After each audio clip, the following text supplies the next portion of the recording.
All right, we are back for another official visit, this time joined by head coach of the University of Tennessee, Tony Vitello. Tony, we just want to give the folks an idea of where you've come from and what you've done.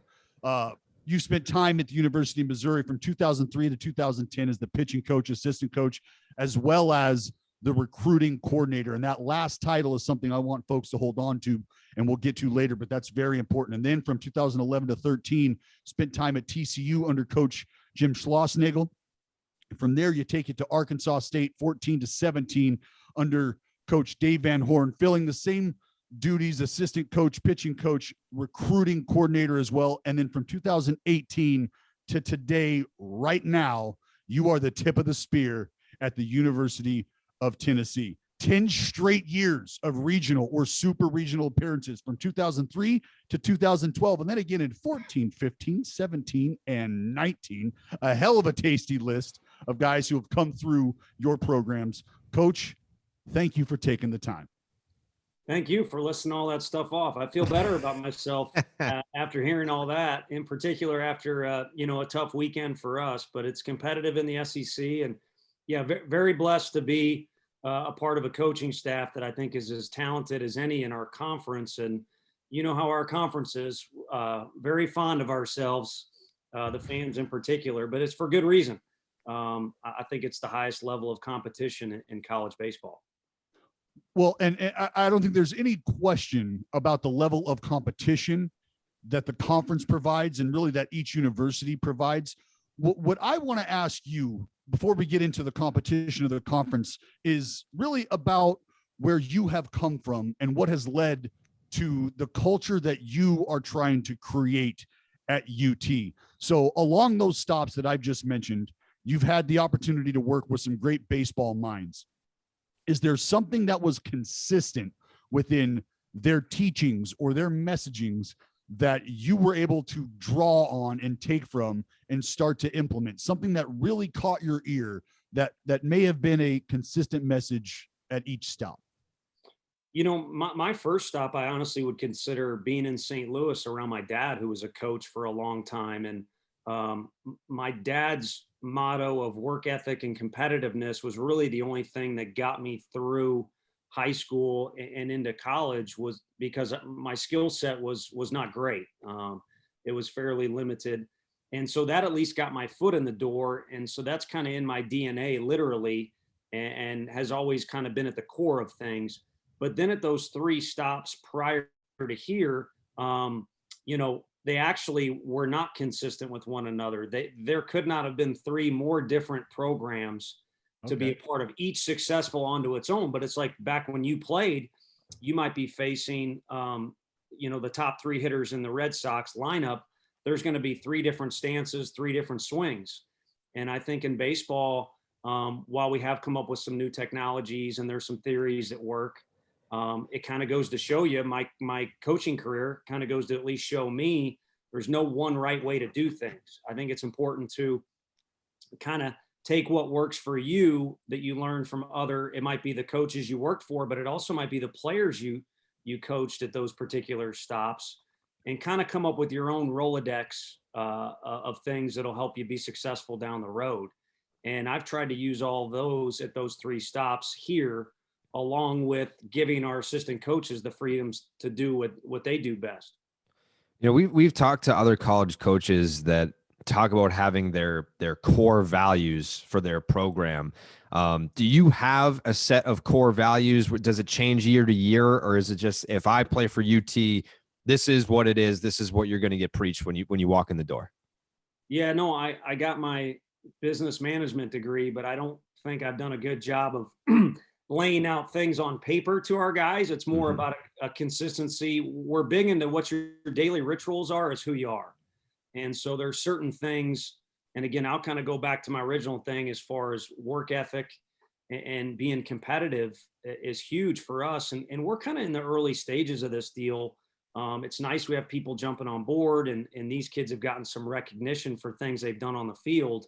But if you go really big picture and you compare us to Arkansas, who we just played, or South Carolina, who won back-to-back championships sometime around when Dallas was in college.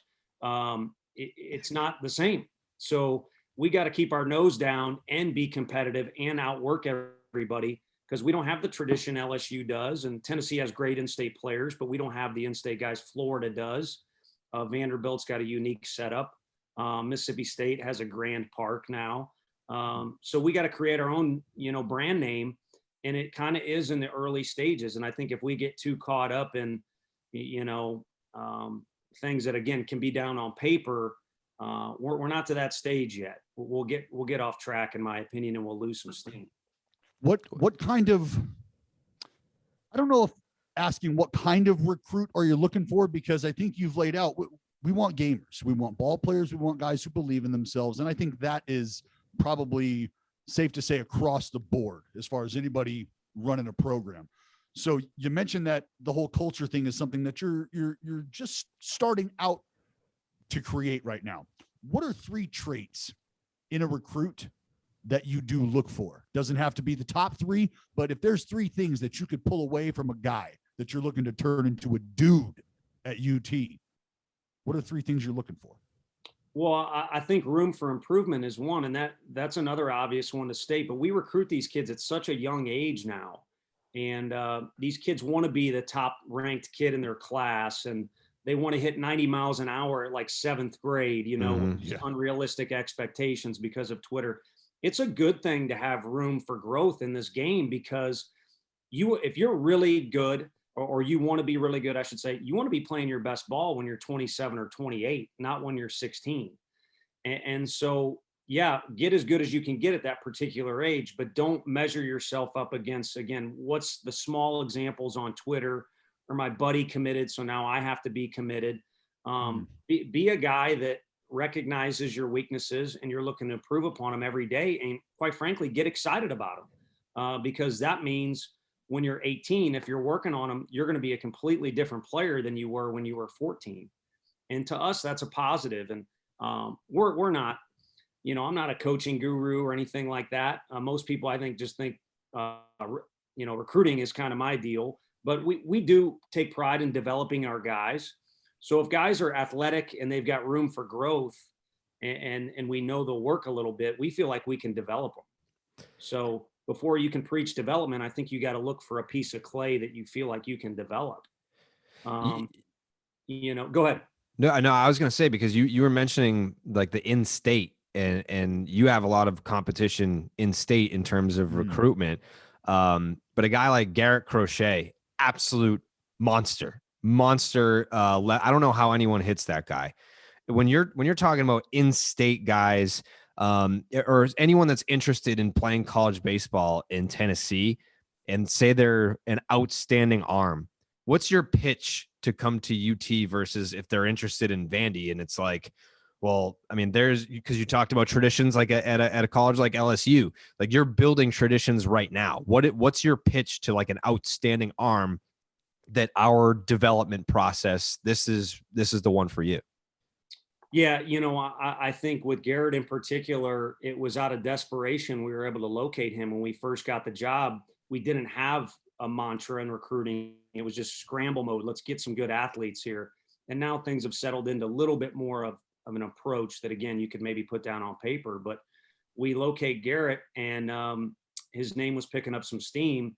And Frank Anderson, our pitching coach, seems to be the left-handed pitcher whisperer. Probably part of it is Brett, his son, being in the big leagues for so long. And Frank is good with all pitchers. I mean, Houston Street and many others that have pitched in the big leagues or just been successful in college that are right-handers. But he has probably more left-handed guys reaching the big leagues than anybody in the country. As a matter of fact, I think that's now, we can say that officially with some of the guys that are up there now. So, that's the guy you're going to work with day in and day out. And I think some kids right now fall in love with the young, cool recruiting guy, which is great. And we've got one of them here with Coach Elander. But one thing Garrett Crochet or any other recruit needs to recognize is Coach Elander is probably going to be more of a big brother to you when you're on campus. He's not going to be in the bullpen with you every day. So it's important for these kids to take a step back and kind of remove their emotions a little bit and have more of a businessman's approach to their decision and say, this is why this place makes sense for me, is all these things line up. And, I'm a hitter. So if I go to New Mexico, the ball is going to fly. And, their hitting coach is a guy I get along with. And I've asked them for some drills they do in the cages, and they're actually drills that I like or already do. Now this makes sense, as opposed to saying, oh man, what's the coolest school to tweet out, or who gave me the biggest offer? I mean, everybody's school costs different amounts of money. So money is an important topic, but I think it feeds into the ego a little too much, instead of, and I know this is crazy, but parents have to help a little bit, or families, 14, 15-year-olds now, again, need to put on their businessman suit a little bit and say, okay, I don't need to turn this into a science project, but what does make the most sense for my future? Because there's guys out there that would not be the guys. Kyle Freeland, I recruited him. I mean, maybe his story's different if he goes to a big school like TCU. I could throw out all kinds of other examples. Ian Kinsler was an unbelievable player, but it wasn't a good match at Arizona State. It wasn't Pedroia was better than him, like everyone tries to write. It wasn't a fit. And so he came to Missouri for a year, and I got the pleasure of hitting him fungos, and he blossomed. And, I think that's something that's key for people to recognize. And it's a two-way street. We need to see, okay, yeah, this guy's a good player, but we've already got this, or it's not a good match for us. So maybe you got to pass on some guys too. Why the emphasis on recruiting, and what do you feel has been a separator for you? Because I'm not just calling you a recruiting guru because I think it's nice to say. It's documented. And when I make phone calls and your name consistently comes up and the stories come up along with it, then you understand there are separating factors here. And for the folks who might not be able to dive into it, what do you feel has allowed you to make the headway and create the space you have, not only for yourself, but the universities that you've been with, and now UT, in that recruiting process? What are you honing in on that not everybody else is picking up on? Well, I'm single, for one thing. Baby. And I wanted to let you know, I've got a friend who expresses the same mantra. We do believe here at Starting Nine that you are married to the game. Mm-hmm. Yeah, no, I have much respect, even though, we kind of battle it out on the field. I have a lot of respect for anyone that's a family man and juggles this deal, because it's difficult. Somewhere along the line, it's a choice I made. And I think the extra time is available, but that doesn't mean a guy like Brad Bohannon, who's also a family guy, also works his butt off. I mean, we were mirroring each other when we were both recruiting coordinators. And if you're willing to put in extra time, you seem to get a little luckier. It's the same as a player, that seems to get lucky, or karma is on his side. Well, look at what he was doing outside of the hours everyone was watching. So I think one thing for me that I've been able to tap into is my beginnings were very humble as a walk-on. So I cheer for guys, regardless of their status, to do well. And then also, I think I had to be a good teammate, not because I was a better teammate than anyone else. Like, I had to survive. I had to have, I need to give Coach Jameson a reason to keep me around. So I try and implement that into the process of recruiting who might be a future teammate, because that's who these guys are to me. I mean, Jake Rucker's our third baseman, but we're teammates. Now, my role on game day is to write out the lineup. His is to hit in the 3-hole, but we're working together to try and do the same thing. It's win the game and get a little better every day. So I think those beginnings are something that I've tried to incorporate in the relationships with people. And then, for me, having been a recruiting coordinator, when you have those deep relationships and it doesn't work out, it stings. So I think for me, you really want to be upfront with people. You don't want to set them up for something that's not real or that's not there. And then you want to see it through, like you told them you would. Hey, you're not guaranteed this, but you can earn it. And I'll be there with you every step of the way to see if you can. And regardless of whether you achieve All-American status or not, you're going to be a better person and player. And however much you want to put into this thing, again, I'm single, but we got married guys too. We're all up here a bunch of hours. We'll be there as many steps as you want to take right along with you. How difficult do you find conversations with recruits where you're potentially talking about position change, where you want your program to thrive and succeed, but you also don't want to lose a talent to another program that might have that position available to them? How do you approach that if that situation arises? No, it can hurt you. It can hurt you because you don't know what's going to set a particular kid off. At my first job, we had a kid commit once, and we put a ton of time into him. And I said, "What was kind of the difference maker for you?" Because he took forever, and I was kind of hoping for, "I really like you and the staff," or he loved how many different hats we had, and and I'm dead serious. He was a good player. And you just don't know what is going to set one kid off in one direction or another, Uh-huh. especially with now the 14 and 15-year-old recruitment. So my thing is, you might as well be honest on the front end, because on the back end, it's going to end up hurting you. And I didn't really get that because I started out young. And again, Kinsler, I didn't really coach him. I mean, he taught me more than I taught him. There's no doubt about that. And so I started out kind of the young big brother guy. Well, when I got to Arkansas, Dave Jorn and Coach Van Horn taught me it's much, much better to be black and white. It may hurt in the short term, but in the long run, it's better for everybody. So I started doing that as a coach, but now I think every day I'm trying to do it more in recruiting, so that we put a magnet out there for what needs to be at Tennessee. And we may end up scaring a guy away or passing on a guy that hits a home run on this field and beats us. But at least we're sticking to kind of what our set is, kind of set of rules, or again, what that magnet is needs to attract what we want to attract. How does a kid who feels, and we'll just call it what it is, how does a walk-on create space for himself in a sea of blue chip talent in your program? You got to make your mark. I think back again when I was playing, whether it's the guy that picks up more cups than anybody or is consistently warming up the right fielder, kids don't want to do that stuff nowadays. I can tell you that, because again, that ain't very cool to put on Instagram. But you have to give people a reason to keep you around. And we got a kid right now that Billy Wagner coached him in high school. And you're not going to say no to Billy Wagner when he calls up and says, "I want you to give this guy just a chance." And so, and Billy had his back like big time. And so we have, and he throws strikes every time we put him on the mound. And he's nowhere near right now good enough to get an SEC guy out. And he's kind of been in the locker room. He's kind of a walk-on. He's been a bunch of different things in a couple of years, but we can't get rid of him because he won't let us. And I think you got to kind of be that guy if you're a walk-on. And hey, we started 3 guys that are walk-ons in our lineup on Sunday against the number 1 team in the country, and used a pitcher too that's a walk-on. I won't tell you which guys they are, but it can be done.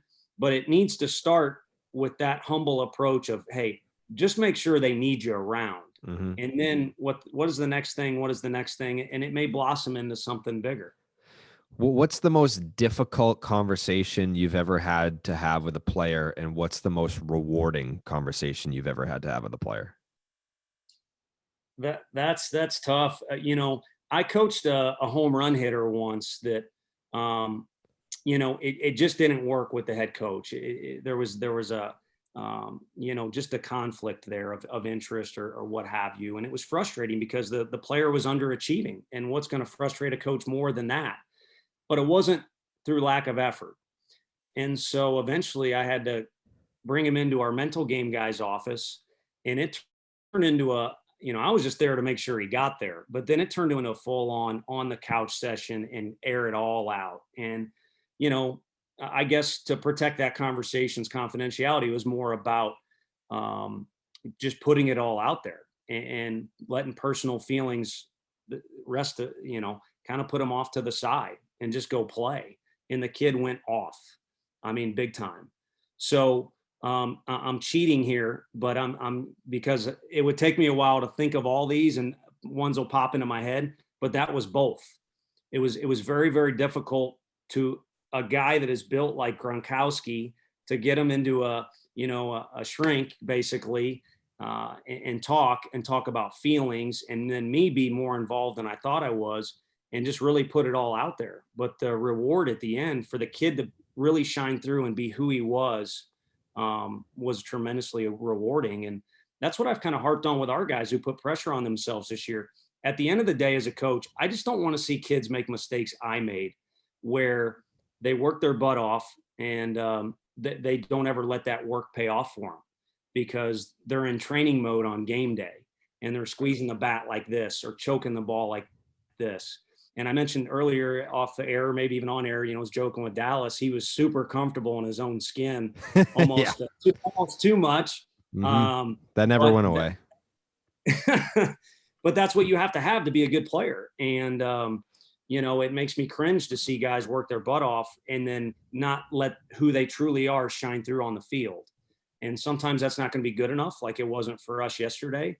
And sometimes it will. But at the very least, it's removing that regret of, man, I spent all that time in the cage and never even let it work for me. Or I spent all that time working to get to Tennessee, but I didn't believe in myself on game day. What happens when you have a dude who looks like this, and not this right now, but the guy who you were aware of when I was at Texas Tech, and he walks into your office and he says, "So you liked me on the bump. I like to call my own game. I'm pretty confident in my ability to read swings. I'm pretty confident in my feel for the art of pitching. And I know you've got Frank Anderson there, but I'd like to call my own game." How do you handle that conversation with an athlete who might be a click or two better or more advanced than maybe some of the other guys you have in-house? How do you handle that personality and that conversation at the onset? The first thing I'll say to anyone listening is with pleasure, because the player came into the office. And I don't think kids realize that as coaches are done. First of all, they all sit down on the field and they're like, "What do you guys do all day?" And it's like, you don't want to know, because it's not coaching. Kudos to the pro ball guys for their travel schedule. But that's a little more of just coaching. There's a lot of extra stuff, recruiting and whatnot, that goes into this deal. But there is free time up here in the office where instead of paperwork, I'd rather have a kid come sit down in this chair and share what's going on in his head, because now we know. And, or a player comes say, "Hey, man, we got this going on in the locker room." That's so much better than having busy bees down there talking or scheming. Coming forward with that stuff in here is huge. And that's where you really find stuff out. And that was kind of what we had going on in my previous example. But then I think you gotta let the leash not only get longer, but just let it go. Sure. Let it go and give a guy a chance to prove what he said. Because ultimately we're sitting up here coaching our guys physically, put in all these reps so that they're better prepared and they're more likely to say, "I got this." So when a guy walks through the door and he says, "I got this," then go do it, buddy. And then, may not work out. You may have gone out the next game and lost to, Oklahoma or Oklahoma State or whoever, because it was a tough game.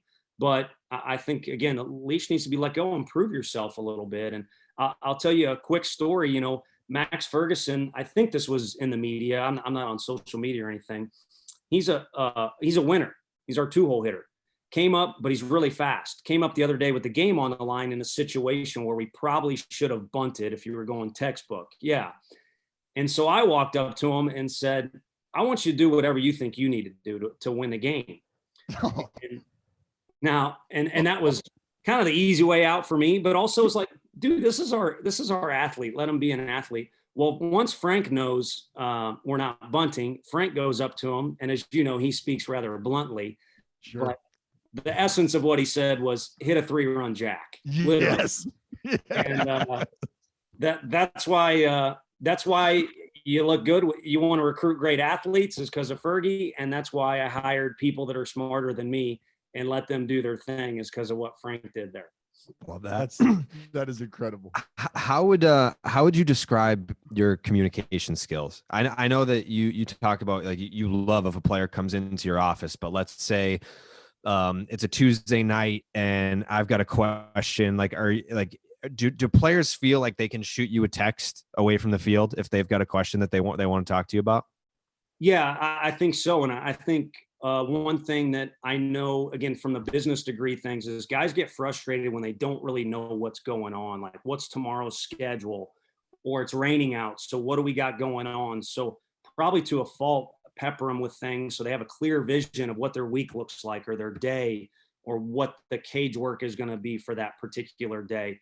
So they're encouraged to text back and forth on any soreness or logistics. But as far as any conflicts or personal feelings, then let's get out of the 2020s and put the cell phone down and do face to face. And it doesn't have to be a formal sit down. I think these freshmen, because of COVID, have gotten thrown off a lot of different rails. But, one was, hey, this doesn't have to be a 30-minute, I put on a collared shirt, we sit down, real formal conversation. If something's bothering you, dude, after you make your last throw to first base, run to me instead of the dugout and say, hey man, can we talk right after practice? Or, my arm's sore, or man, I got something bothering me. Can we talk about it later? And then we just chat it out. I think, again, being comfortable in your own skin is key to being a good baseball player. And then nowadays, like, being vulnerable, especially as a male, it's important, but it doesn't go on. And the cell phone gives you something to hide behind to make it even worse. And so when I first started coaching, me and Ian, I mentioned Kinsler, we almost came to blows one day. And it was because I was too proud of a coach, and I wanted to seem like I was perfect. I was a leader. And instead now, like, when I screw up or I trip over my own feet, you got to laugh about it with these guys, because they need to do the same. And at the end of the day, we're just all dudes.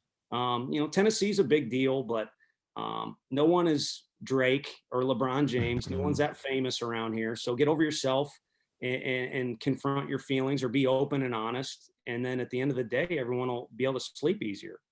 That's a great segue into this question here, because I think self-awareness, and as something we continue to hear while we talk to coaches, is a huge trait and a huge asset for a coach, for an athlete, to know who you are, know where you are, know what's going on around you. So for you to be able to mention that exchange with Ian Kinsler, I want to know, can you identify the biggest mistake that you have made in your coaching career, and how you went about, one, acknowledging it, and then two, starting the process of addressing it and changing it? Sure. I'm going to, rest in peace to our guy, Augie Garrido, who, you competed against. And so ironically, I was most guilty against one of his teams of this. And I also learned this from hearing him talk once. I think guilt, and this is just my first instinct answer, there's a lot of ways we could go with this.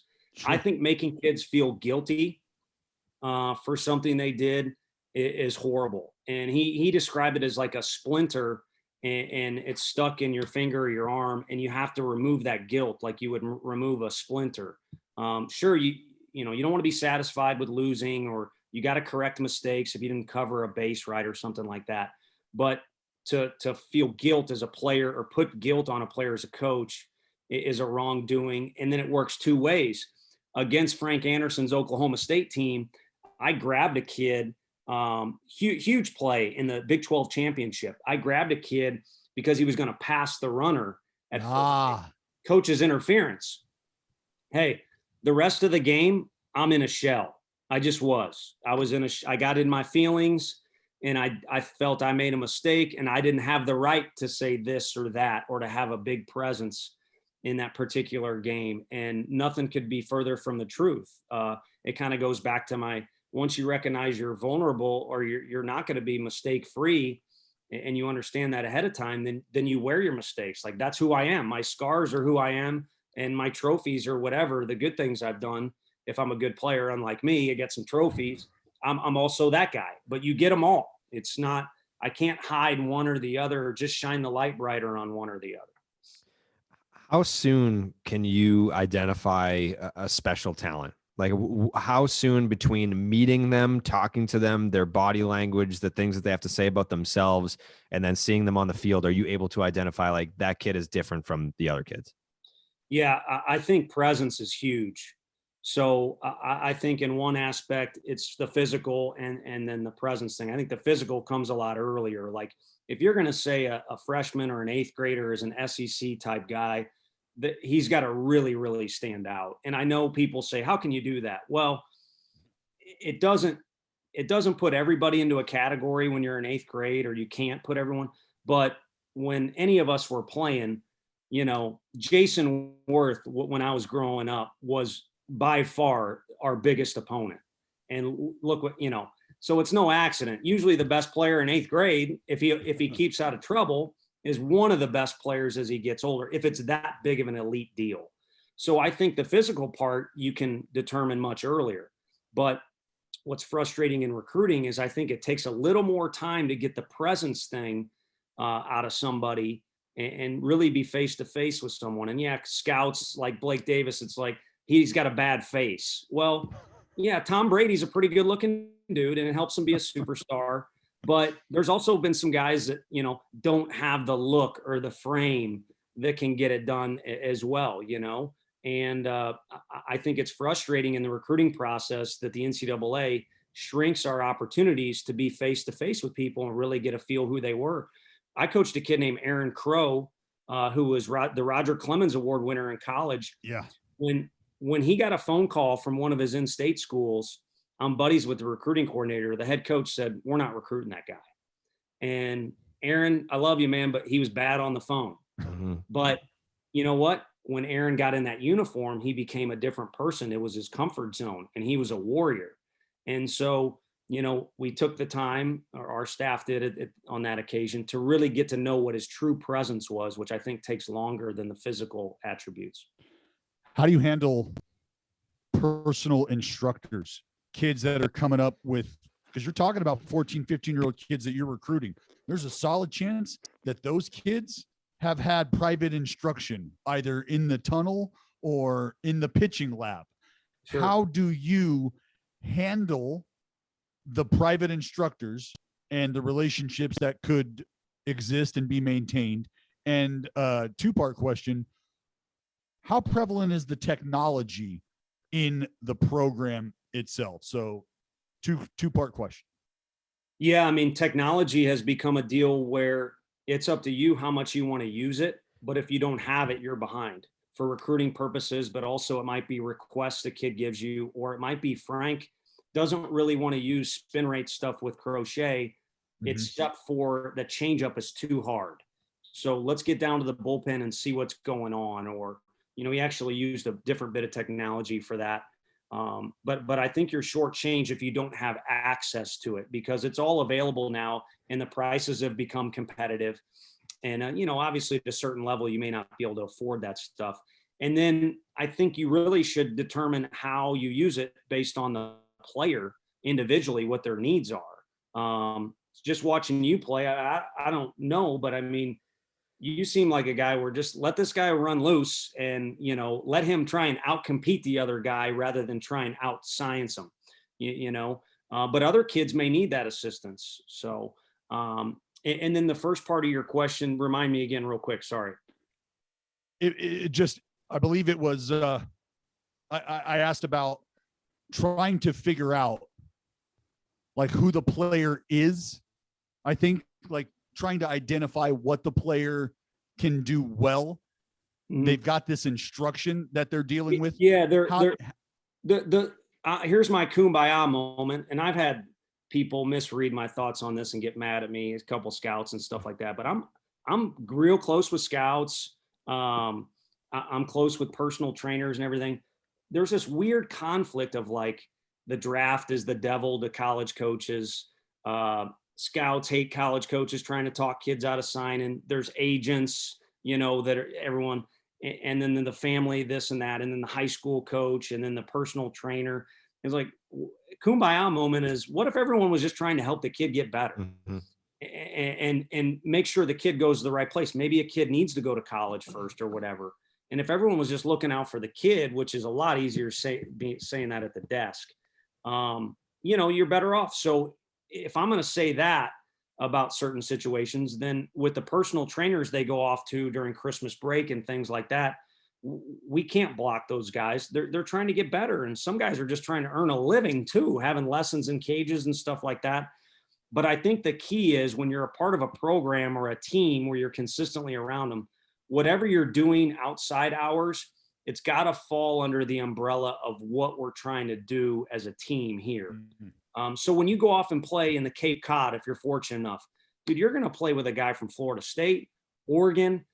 Ask those guys what they do. And then, you know, maybe it's like, man, I like what we do a lot better than that. Or maybe it's like, I've never thought of that. Or your buddy, you become, you know, maybe he's your roommate with your host family. He always does this drill every day that you've never even seen, and you give it a try and it helps you, then stick to it.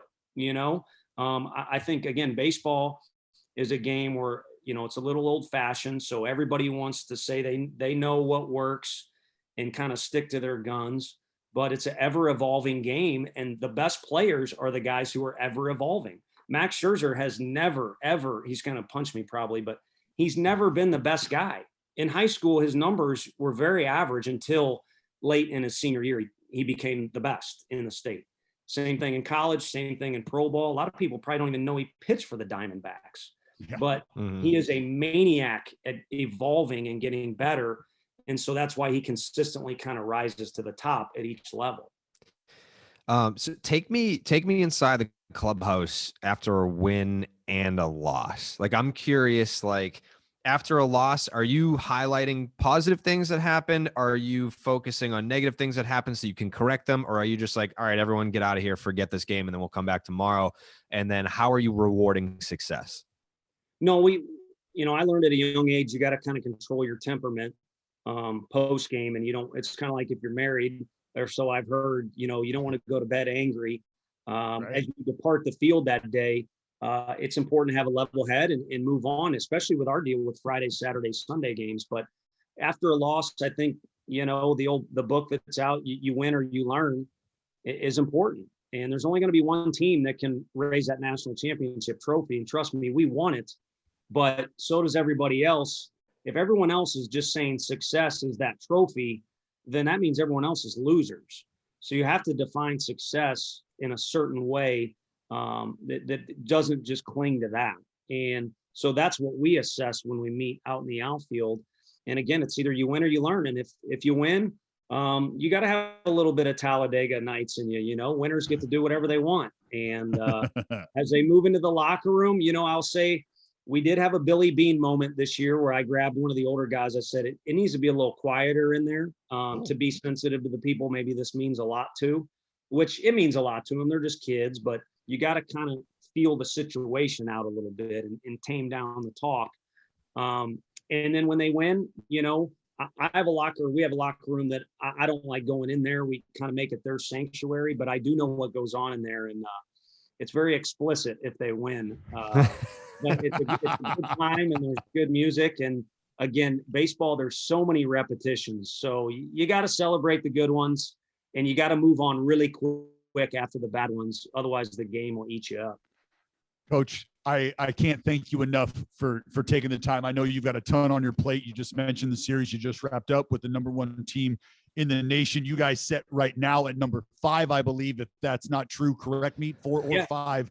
But either way, you have clearly done an incredible job of creating that culture that you talked about early on.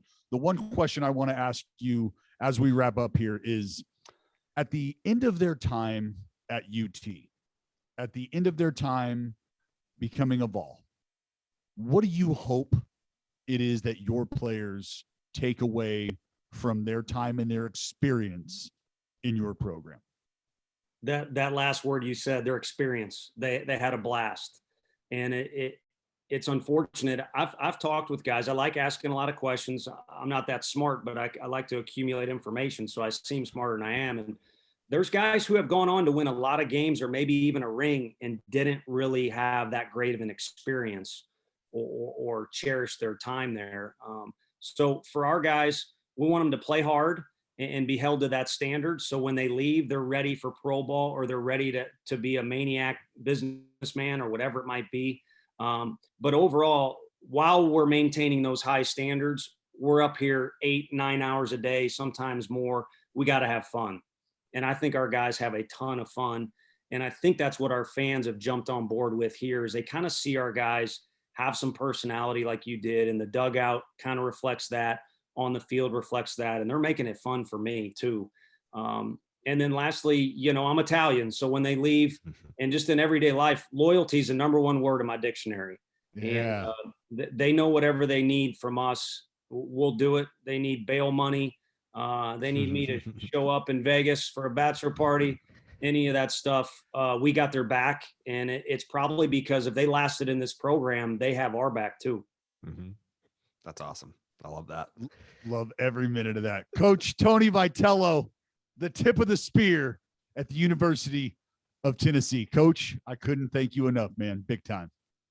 Thank you guys. It's a pleasure. Appreciate you giving us this platform, and let us know if you ever need anything else. Love that. Thank you so much.